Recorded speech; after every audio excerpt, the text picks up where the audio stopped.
आज सकाळ सकाळ उठलो तर लाईट नव्हती, मग काय लावलो की फोन सीधा. भैया साहेब बोलतोय सोलापूर. जरा आपल्या लाईटचा काय तर बंदोबस्त करा, 2 मिनिटात लाईट येऊ द्या जरा. एकच नंबर, खुशी बघा चेहऱ्यावर. जायचं तर होतं विक्यासोबत प्रॉपर्टी एक्सपोला, पण पहिला पोचलो इकडे लेन्स काढला, कारण माझ्या फकिंग चष्म्याची तुटली होती कांडी. काय तर खावं म्हणून सुदामाचे पोहे खाल्लो. पद्धत छे. मस्त पोहे एंजॉय करके गाइज हम इधर पहुंच गए ना. ये अपना हॉटेल प्रथम, जिथे होतं प्रॉपर्टी एक्सपोचं भव्य प्रदर्शन, सेक्सी प्रदर्शन. फॉर्म भरल्यावर मी विक्याला म्हणलो, खिशात नाही आणा आणि बाजीराव म्हणा.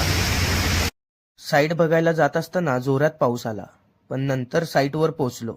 सगळे प्लॉट्स बघितले. गाडीत बसून प्लॉट बघायला निघालो. विक्या म्हणला असली गाडी तर आपल्या विप्रो मध्ये पण आहे. त्याला म्हणलो चल भोसडीच्या. फायनली ह्यांनी मला घरी आणून सोडलं आणि बाय म्हणून निघाला. तुम्ही लाईक करा आणि फॉलो करा मित्रांनो.